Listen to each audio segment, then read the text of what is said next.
I think most Power Ranger fans are making posts, videos, tweets, or whatever about this, and I'm going to talk today about why I'm excited for the Power Rangers 30th anniversary. I have to say I'm really impressed with everything that I've seen.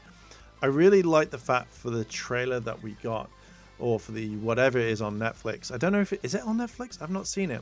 But either way, I'm really excited for this because it stood out. Like everything that we've seen, it's given enough mystery, it's given enough kind of action to make me go, what's going on? And April 19th can't hurry up more fast enough. That was it, more than enough, faster enough. So I kind of really like the aspect of the behind the scenes because we never get to see anything like this. I think the only time that we have has been through RPM, and that was really cool because you got to see everything. But seeing the Rangers come back, seeing everything right now really makes me happy to be a Power Ranger fan right now. Now, I'm not the biggest Mighty Morphin fan out there. The way that I've seen the fandom handle this at times really has put me off watching it. But kind of seeing this is making me really excited to see what's going on with the actual series. Is it going to be good? Is it going to be bad? Are the storylines going to be good? How are they going to treat certain characters like Trini and as well as like Jason David Frank or say Tommy? Like how are they going to kind of move around that? Because right now I generally am so interested in seeing this that I want to see everything right now. I want it to drop tomorrow so I can watch it and enjoy it for as long as I can. But I generally really like this. I want to see how the characters coming back, Walter, Catherine, Steve, as well as David, as well as Karen and Johnny and Bosch, as well as Charlie. I know I did say their actual names, but seeing these characters come back, how they're going to interact with each other, I want to see that. There's so much there. And even with the press photos that leaked, the whole graveyard, like it's so weird. Like when I made that video back on the 30th and stuff like that, it made me kind of think, hold on, like why would they put stuff in there? Why would they put the whole kind of the graveyard scene in there? Where are they going to address Trini? Are they going to say this is what happened to her?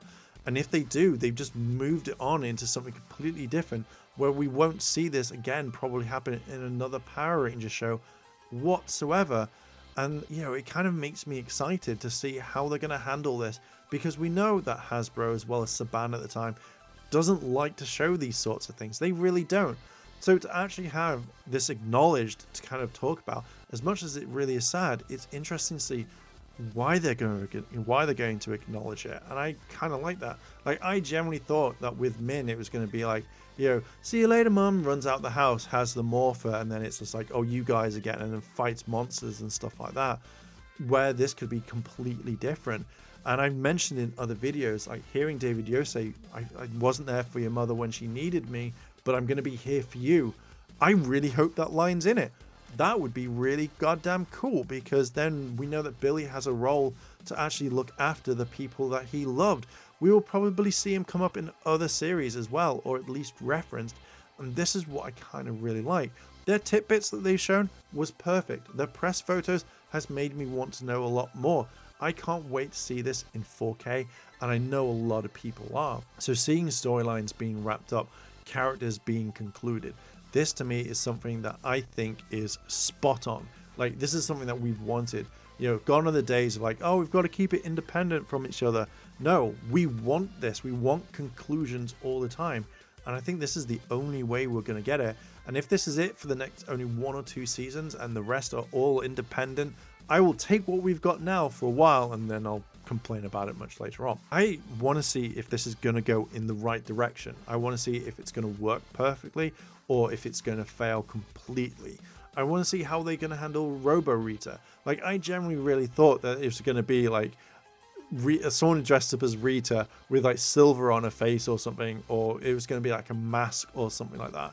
But with the way that we've seen how robots are handled and androids and stuff like that, from J-Borg to obviously Mac in Operation Overdrive, and obviously the robots that were in Ninja Steel, the kind of Dimensions in Danger, makes me really think that they're just going to have just a random person who is going to have Rita's voice. And I said, I think it'd be really funny if it was actually Barbara Goodson who was actually voicing Rita, she was actually Rita. I think that would be really, really cool.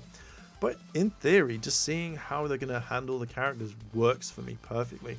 I want to see how the Megazords are. Are we going to get a Megazord or is it not? Did they ship over the actual Megazord's costume that they could use in one scene or in a Megazord scene? I would wholeheartedly love to see something like that. Even if they don't do it and they just reference like, we don't need the Megazord or we don't have our Megazords anymore. I want to see how they're going to do it. Maybe they'll say like, oh, since the Thunderzords were destroyed and the Ninjazords were gone and the Shogunzords are gone, we can't do anything. So we can't summon the original Megazord. That would be fine. All of this is original footage. It's not Super Sentai. That is fantastic because that's what I've wanted to see for a very long time. And we're getting this in the 30th. We're getting it in Cosmic Fury. So far, we're getting a whole probably 30 minutes, 45 minutes, whatever it is, runtime of completely original footage. And this is what the fans have been wanting for a very long time, and not something where it's going to be a little bit of Sentai. So I want to see how the creative team are going to work this. This to me is absolutely perfect, and this is something that I've wanted for such a long time when it comes to Power Rangers. Like, what the hell? Like, this is something of a dream. It's going to be good. Also, it's coming out soon. It's not we're going to be waiting for a long time. That's what I've been dreading, that this was going to come out in August, and then Cosmic Fury much later on after that. I just wanted to know a release date, and April 19th, 2023 is the one for it. I'm so excited for it. Hopefully everything that I've talked about in this is going to be slightly different, and like, you know, I'm going to be like, oh my god, like I'm so impressed, or no, this is going to be dog shit, and then I'm going to hate it and stuff like that. But god damn, I'm so excited for this entire episode. Like, I cannot wait. And it also opens the door for the Rangers to come back. It's not like they've just been shunned off and stuff like that. So if the story ever needs it and they are free, they will come back. I'm also wondering if Bulk and Skull are in this. Like, I hope that they are. Like, I generally hope that they are in this and no one knows it. And it's one of the biggest scenes ever. Like, they find out who the Power Rangers are in general. It's just like, yes! That's what I want. But anyway, I'm excited about all of this. Let me know down below in the comments, and I'm going to leave it there. Thank you very much for watching, and I'll catch you in the next video. チャンネルをサポートしてくれてありがとうございます。チャンネル登録、高評価お願いします。以下のリンクから商品を入手することができます。